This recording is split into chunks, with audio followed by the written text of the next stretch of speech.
जब भी हम कुछ मेजरमेंट करते हैं ना, तो उसमें हमारा मेजरमेंट कभी भी परफेक्ट नहीं हो सकता। आप चाहें तो इसको नोट कर लीजिए, नो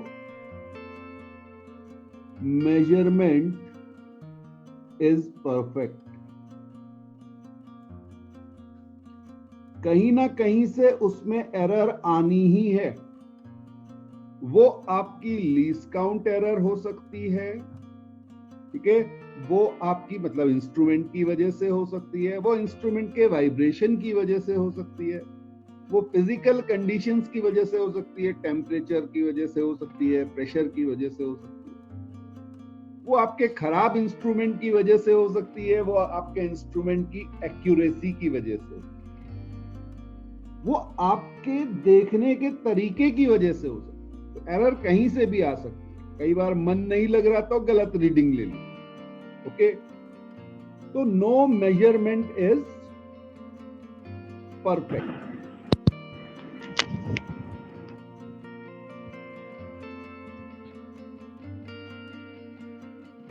अब बात यह है कि भाई ये एरर को डिफाइन कैसे किया गया, ठीक, तो लिख लीजिएगा, एरर इज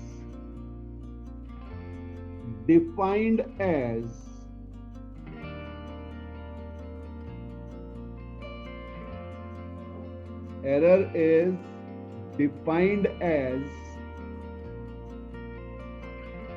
the difference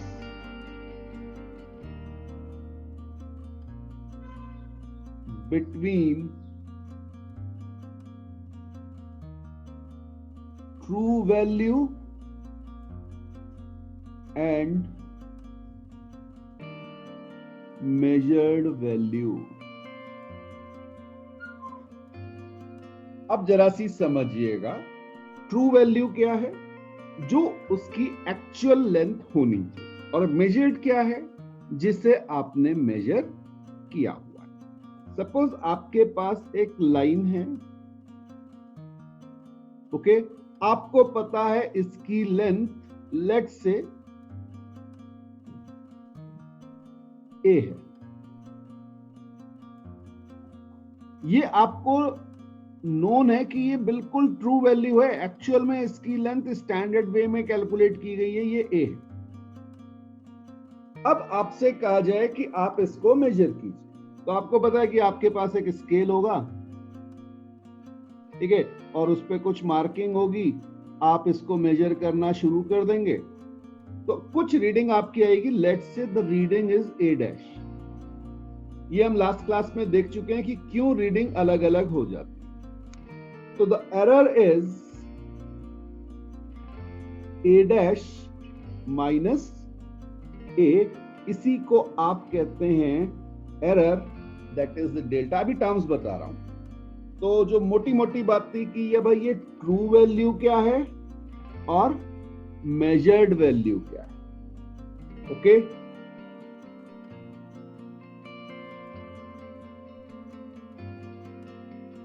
हाँ जी, नोट कर लीजिए, फिर आगे बढ़ते हैं। अभी आराम से बैठिए, सब क्लियर हो जाए।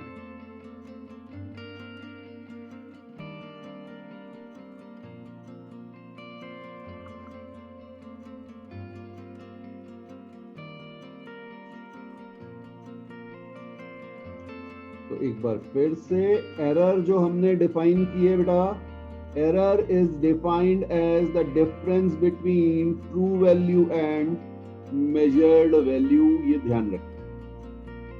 अब जरा सी बात करते हैं, ओके, यहां पे आप चाहें तो लिख लीजिए, this is my error, this is measured value and this one is true value।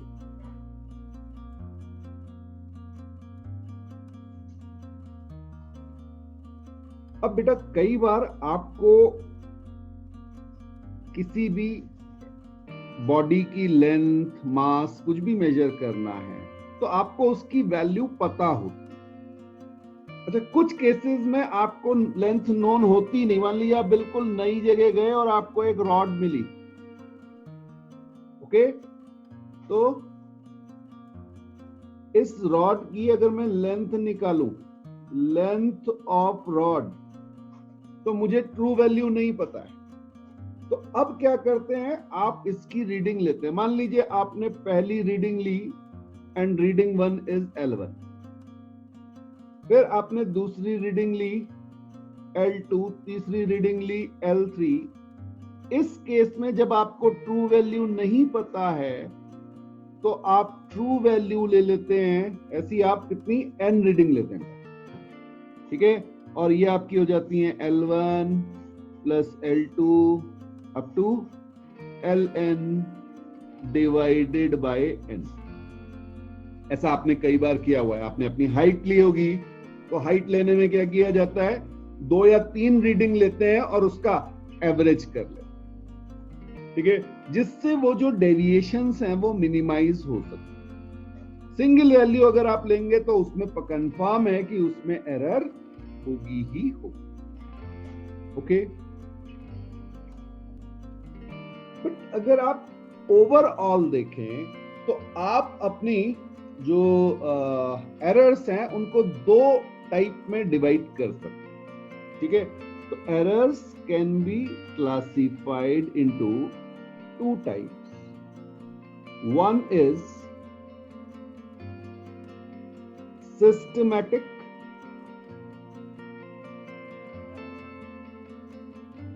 and another one is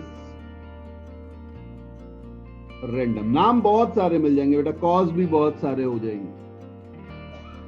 हाँ बेटा बहुत सारे हैं, इसीलिए मैं कह रहा हूं नाम अलग अलग हो सकते हैं। मैं कितने सारे लिखूं, अभी पैरेलक्स एरर आ जाएगी, आपके देखने के मेथड पे एरर आ जाती है, ठीक है। हाँ जी, तो systematic error and random error 2 type से आपने इनको डिवाइड कर दिया, ठीक। अब सिस्टमैटिक एरर क्या होती हैं, जिन एरर्स को आप रिमूव कर सकते हैं और जनरली ये एक साइड आती है। जैसे एक साइड से मतलब मान लीजिए मेरी लेंथ है 12 सेंटीमीटर, ठीक है। अब मेरे इंस्ट्रूमेंट में कुछ गड़बड़ है और हर बार मेरी रीडिंग जो है वो 12.2 सेंटीमीटर, 12.1 सेंटीमीटर, 12.2 सेंटीमीटर, तो ये हमेशा 12 से कुछ बढ़ के आती, या अगर कम आ रही हैं तो फिर सारी वैल्यूज कम आएंगी। That may be due to some instrument, okay. तो ये हमारे इंस्ट्रूमेंट की प्रॉब्लम हो सकती है। तो इस तरह की एरर को क्या कहते हैं, सिस्टमैटिक एरर। आप चाहें तो लिख लीजिए, दोज एरर्स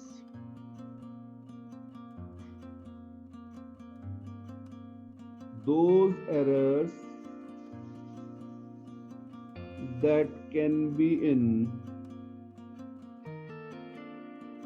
one direction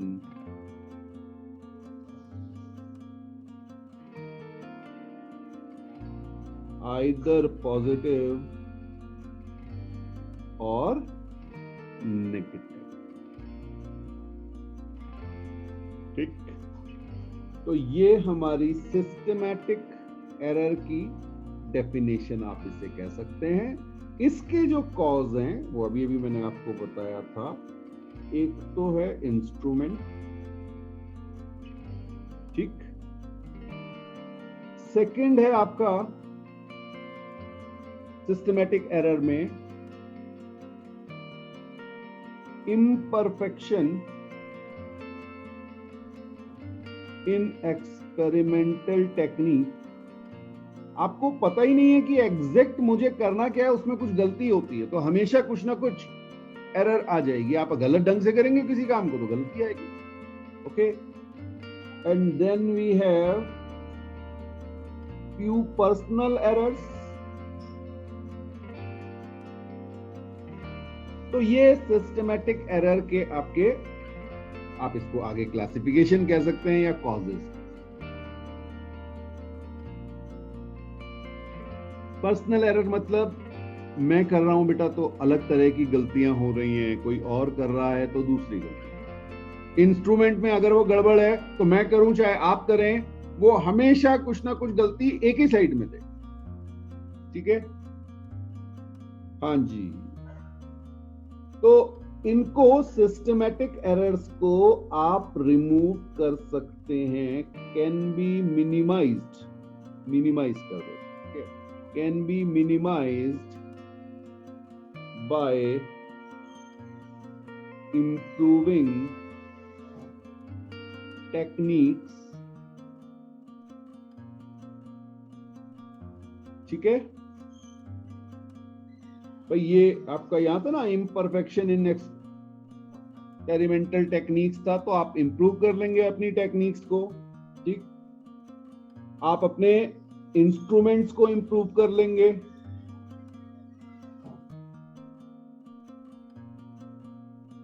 भाई। अगर आपके इंस्ट्रूमेंट में सेंटीमीटर के मार्क हैं और आपको एक्यूरेसी ज्यादा चाहिए तो आप मिलीमीटर मार्क वाला ले लेंगे। तो ये सबको आप रिमूव या मिनिमाइज कर सकते हैं, ठीक है। एक अभी किसी ने नाम लिया था बेटा पैरेलैक्स, वो आपका पर्सनल एरर हो गया, तो ये आपका पैरेलैक्स एरर आ जाता है, ठीक है। वो क्लास 10th में आपको सिखाया जाता था, 9th में भी, कि जब भी आप रीडिंग देखें तो आपकी जो आई है ऐसे करके अगर रीडिंग है तो वो सेम लेवल पे होनी चाहिए, ऊपर या नीचे करके नहीं देखनी चाहिए, इस तरह से, ठीक। क्योंकि अगर आप डाउन से यहां से आई को रखेंगे अपनी, तो आपको जो रीडिंग दिखाई देगी वो ऐसे दिखाई देगी। वाटर लेवल ये था बेटा, आप रीडिंग ये पढ़ रहे हो। तो ये सारी हमारी टेक्निकल पॉइंट्स होते हैं, ठीक है। बट हाँ, इनको हम करेक्ट कर सकते हैं, तो ये थोड़ा सा ध्यान रखना होगा। हाँ, रैंडम एरर की जब हम बात करते हैं, n एक्सपेरिमेंट्स या n मेजरमेंट्स की जो मेरी रीडिंग है वो मेरी हो गई बेटा A1, A2, A3 और इस तरह से AN, n वैल्यूज आ गई। मान लीजिए आपने लेंथ ली तो n टाइम्स ले ली, n में भी n ही वैल्यू, जितनी n बड़ी होगी उतना आप ट्रू वैल्यू के क्लोज जाएंगे, ओके। अब सेकंड टर्म इसमें आता है था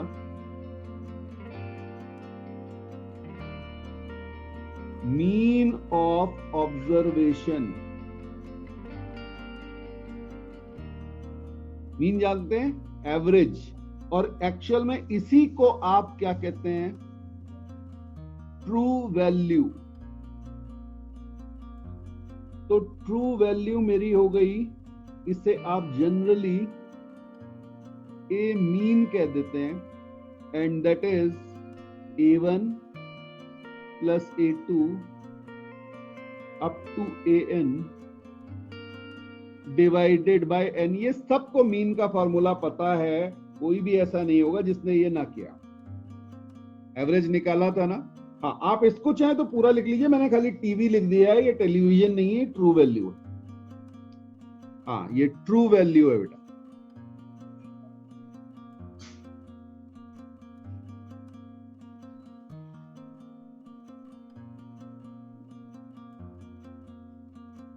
ओके, थर्ड पॉइंट लिखिएगा बेटा, एब्सोल्यूट एरर।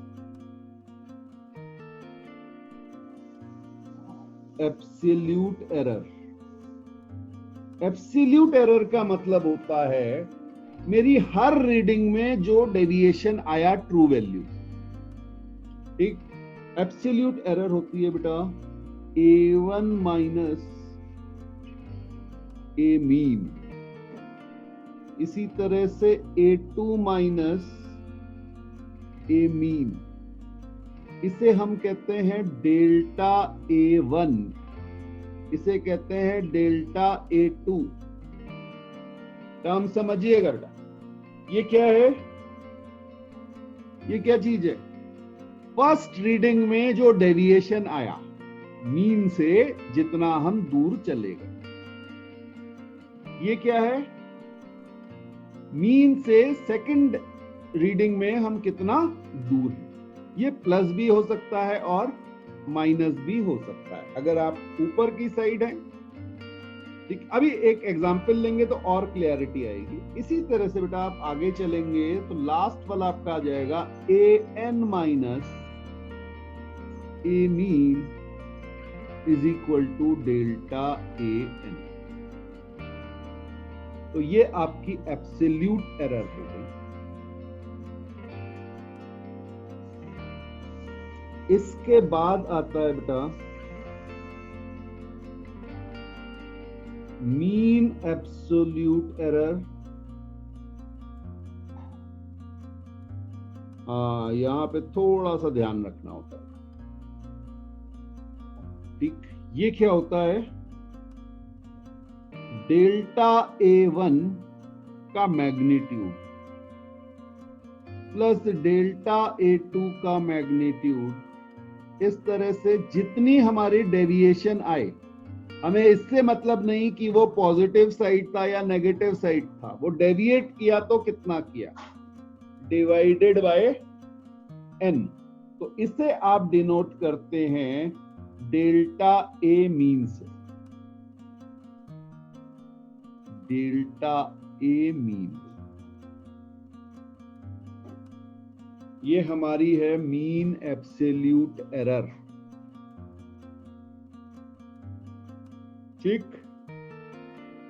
बस यही 3 चीजों पे आपको कमांड करना है पहले। अब बेटा जो आपकी रीडिंग आती है, फाइनल रीडिंग लिख दो। ठीक है ना, आपने बहुत सारे ऑब्जर्वेशंस किए, तो आप अपनी रीडिंग को कैसे लिखेंगे? रीडिंग आपकी होती है ट्रू वैल्यू यानी कि ए mean plus minus delta A mean.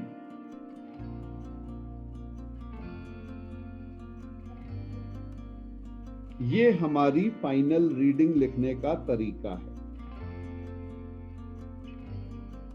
ठीक है, ओके। यहीं पर 2 और छोटे छोटे से टर्म्स हैं, उनको भी देख लेते हैं। 5th टर्म देख लीजिए, रिलेटिव एरर। रिलेटिव एरर, या कई बार इसे फ्रैक्शनल एरर भी कहते हैं बेटा।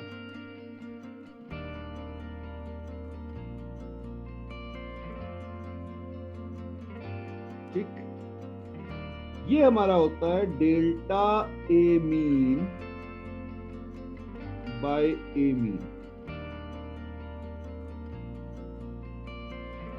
ये सब चीजें आपको पहले से पता है बेटा। फ्रैक्शन, ये डेविएशन आ रहा है, कितने में आ रहा है? इतने में आ रहा है, तो फ्रैक्शन कितना हो जाएगा?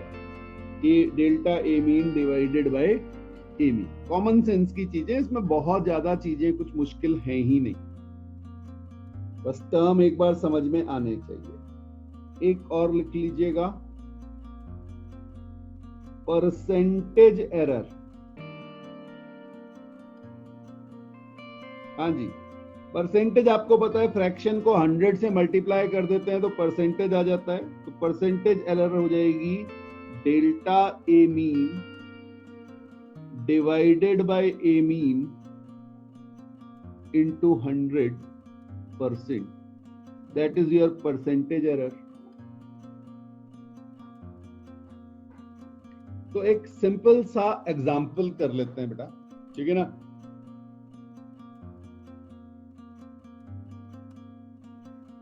मान लीजिए मैंने आपसे कहा कि मेरे पास एक ये रॉड है, और इस रॉड को आपको मेजर करना है और इसकी रीडिंग आपको बतानी है। कुछ नहीं पता ट्रू वैल्यू क्या थी, कुछ नहीं पता, तो आप क्या करेंगे? अपना स्केल निकालेंगे, इसको मेजर करेंगे। लेट्स से आपके पास एक वैल्यू आ गई, इसको हम रीडिंग 1 कह रहे हैं, जैसे A1 में आपको, ठीक है। तो ये मेरा एग्जाम्पल शुरू हो गया है। तो पहली रीडिंग लेट्स से हमारी आई 50.1 सेंटीमीटर। दूसरी रीडिंग हमारी आई 50.3 सेंटीमीटर, ठीक है। तीसरी रीडिंग हमारी I let's say 49.8 centimetre. Fourth reading हमारी आ गई, ओके 50 आ गई, चलिए 50.0 सेंटीमीटर एग्जैक्ट आ गई, कुछ पता नहीं है कितनी है उसकी लेंथ, ये वैल्यूज चल रही, ठीक है ना। और एक और रीडिंग ले लेते हैं, फिर हमारी रीडिंग आ गई 50.1 सेंटीमीटर। हाँ जी, कुछ इस तरह की सिचुएशन, 5 रीडिंग ले लेते हैं अभी, काफी। ओके, आपको जो जो चीजें मैंने कैलकुलेट कराई हैं वो सब निकालनी है। क्या थी वो यहां पे लिख दे रहा हूं बेटा। हमें पहले निकालना है ए मीन, फिर हमें निकालना है डेल्टा A1 से लेके डेल्टा A5 तक, फिर हमें निकालना है डेल्टा A मीन, और फिर हमें अपनी रीडिंग लिखनी है, final reading.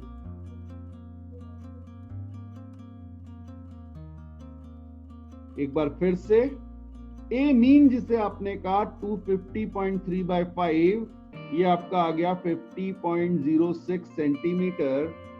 Now delta A1 का हमने आपको फॉर्मूला यहां पर दिया हुआ था, डेल्टा A1 था A1 माइनस ए मीन। अब समझना बेटा, A1 कितना है मेरा 50.1 माइनस 50.06, हाँ जी बिल्कुल सही बात, ये आपका 0.04 आ गया। इसी तरह से आप डेल्टा A2 निकालेंगे, 50.3 माइनस 50.06, क्लियर है। अगर आपने उसे राउंड ऑफ कर लिया होता तो आप राउंड ऑफ वाली वैल्यू ले रहे होते, कोई मुश्किल नहीं थी, उससे भी आंसर वही आना, ठीक है।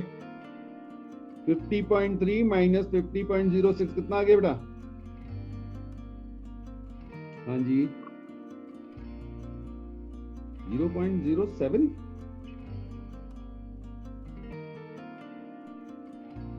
फिफ्टी पॉइंट थ्री में से 50.06 माइनस करेंगे तो कितना आएगा, क्या ये आ रहा है, चेक कीजिए।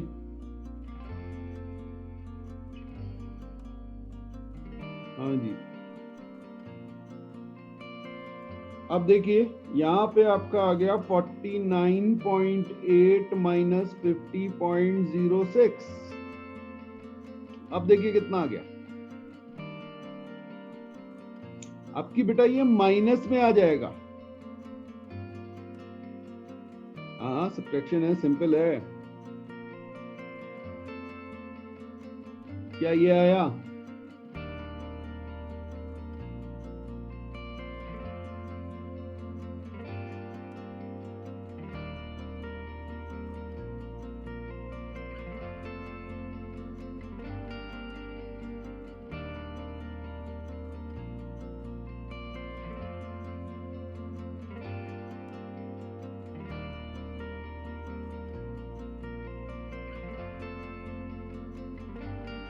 क्या कर रहे हो, क्या कर रहे हो।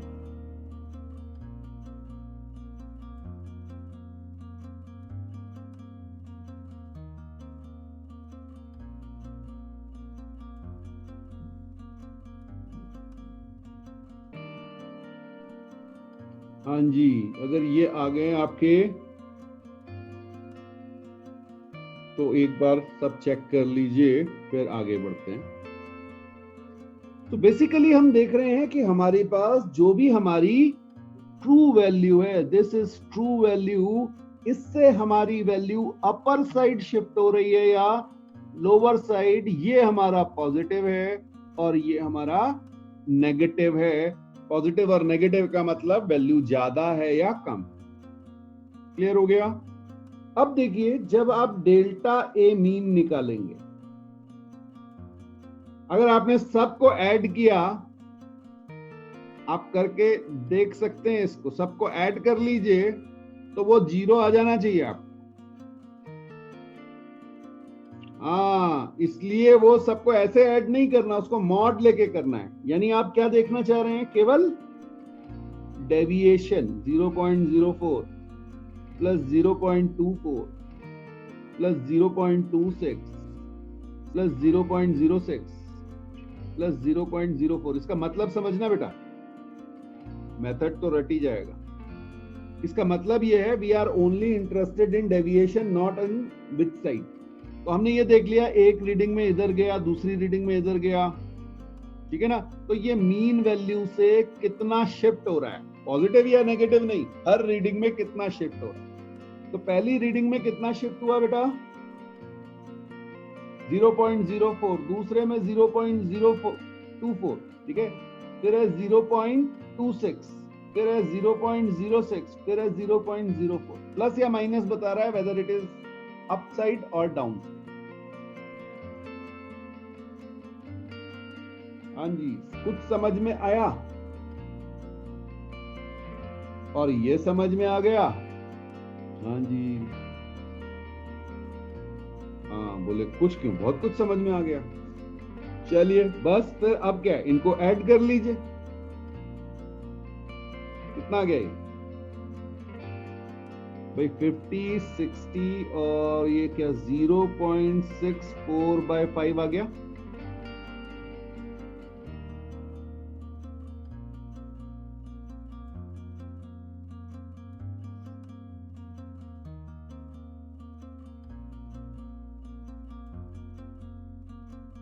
ओके, ये क्लियर है।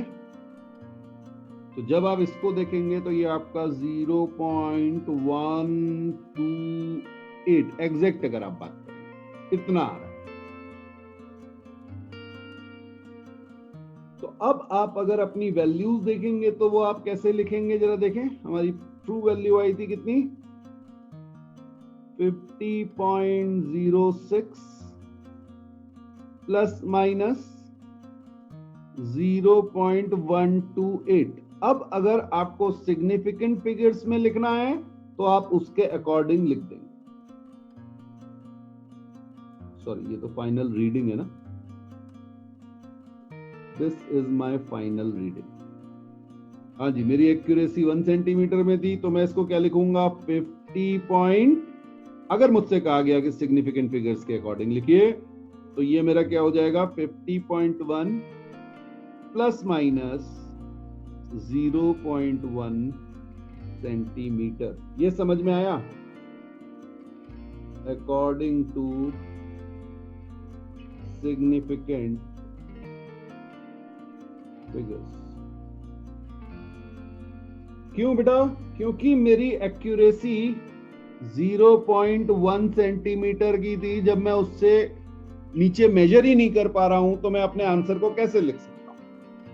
तो यहां पर जब मैं इसे यहां राउंड करूंगा और इसको यहां पे राउंड करूंगा तो आप देख सकते हैं मेरा आंसर क्या आएगा, और मैं इस तरह से अपना आंसर लिख दूंगा। अब दो चीजें और थी बेटा,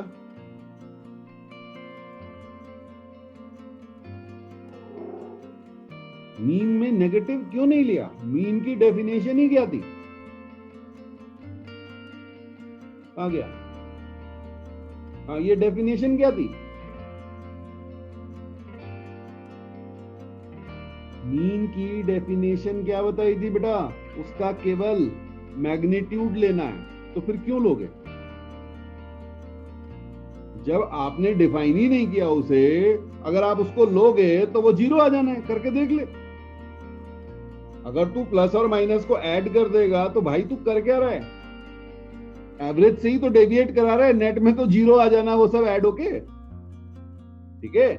हाँ, तो हम इंटरेस्टेड किसमें हैं कि जो हमारी मीन वैल्यू है उससे कोई वैल्यू कितना डेविएट होती है। हमें इससे मतलब नहीं कि वो पॉजिटिव साइड में हुई या नेगेटिव। ओके, चलिए आगे बात करते हैं। और अब इसके बाद एक टर्म था रिलेटिव एरर। जल्दी से बता दीजिए रिलेटिव एरर क्या है।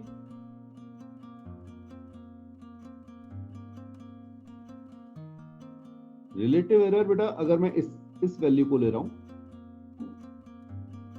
तो 0.1 बाय 50.1 ये आ गई मेरी रिलेटिव एरर।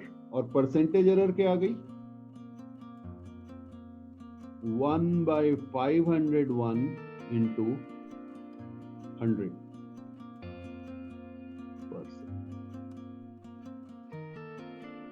ठीक है, इसका बेटा ध्यान रखिएगा, जब आपसे कहा जाए तभी इसको यूज कीजिएगा, अननेसेसरी में यूज मत कीजिए।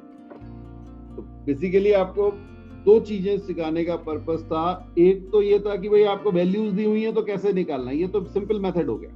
आपको कोई भी वैल्यू दी हुई है, आप ए मीन ए एरर इस तरह से निकाल, बट क्योंकि आपने मेजरमेंट किया है तो आपके पास एक कुछ एक्यूरेसी हो, आप उस एक्यूरेसी से अपनी एक्यूरेसी को कैलकुलेशन से थोड़ी इंक्रीज कर सकते है ना। आप 1 सेंटीमीटर मेजर कर रहे हैं, आप कह रहे नहीं सर कैलकुलेट होने के बाद मैंने मिलीमीटर में आंसर लिख दिया, तो गलत हो गया। तो हमें बेटा यहाँ पे 5 वैल्यूज दी गई हैं, T1, T2, T3, T4, T5, okay. और आप इन सबको ऐड करके अगर 5 से डिवाइड कर देंगे तो मैं यहाँ पर आपके T मीन की वैल्यू लिख दे रहा हूं, ठीक है। जब आप इसको डिवाइड करेंगे तो आपका क्या आ रहा है, हाँ जी 13.12/5 आया। तो इसको आप देखेंगे तो ये आपका 2.624 सेकेंड आ गया। लेकिन मैंने आपसे क्या कहा कि 2 डेसिमल तक ही हमें इसे राउंड ऑफ रखना है, तो राउंड ऑफ कर देंगे इसे, तो ये मेरा आ जाएगा 2.62 सेकेंड। ओके, तो ये तो मेरी ट्रू वैल्यू आ गई, ट्रू वैल्यू मेरी आ गई 2.62 सेकेंड। जस्ट चेक कर लीजिएगा अपने पास। अब अगर आप डेविएशन देखेंगे तो यहां पर 0.01 सेकेंड,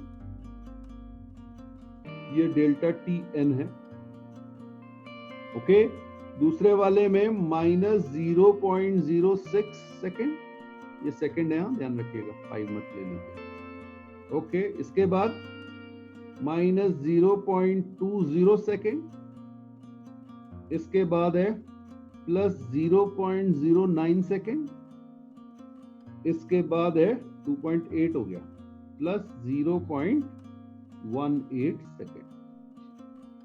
इतना डेविएट हो रही हैं मेरी वैल्यूज, क्लियर। अब इन सब का एवरेज निकालेंगे और उसमें क्या करेंगे, नेगेटिव साइन को हटा देंगे। तो 1, 6, 7, 27, 27 एंड 9 36, 36 एंड 8 54 आ गया। तो ये 0.54/5, तो ये आपका 0.11 सेकेंड। अगर मैं 2 पे इसको राउंड ऑफ कर दूं तो 0.11 सेकेंड आ जाए, ठीक, ओके। तो फाइनल रीडिंग मेरी हो जाएगी बेटा 2.62 ±0.11। अभी के अकॉर्डिंग इसमें कोई मुश्किल नहीं है, लेकिन एक सिंपल सी चीज सोचो, आपका आंसर क्या आया, ये आया। आपकी एरर कहां तक आ रही है, डेसिमल के 1 डिजिट पे आपकी एरर चल रही है बेटा। और आप अपनी एक्यूरेसी कहां तक बता रहे हो, सेकंड डिजिट तक। तो कई बार इस वैल्यू को ऐसे लिखा जाता है,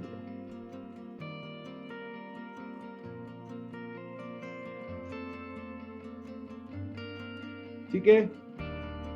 ये जैसे जैसे आप प्रैक्टिस करेंगे, जैसे जैसे आप मेजरमेंट करेंगे, जितना आप लैब में काम करेंगे, उतनी आपको क्लैरिटी आएगी कि क्यों हम इसे इस वे में लिख रहे हैं।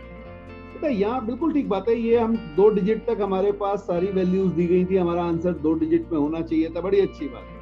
लेकिन हमारी आंसर में एरर कहां तक थी, डेसिमल के पहले डिजिट तक। तो मेरी एक्यूरेसी यहाँ होना नहीं होना है, बेकार है, ठीक है। तो ये आंसर भी करेक्ट है, इसमें कोई बुराई नहीं है, बट बुक्स में आपको ये आंसर मिल सकता है, ये मैं कहना चाहता हूं, ओके। तो थोड़ा सा उसको समझिए, एकदम से ये सब चीजें ऐसी होती हैं कि सर उसमें तो ऐसा लिख दिया, घबराने की जरूरत नहीं है।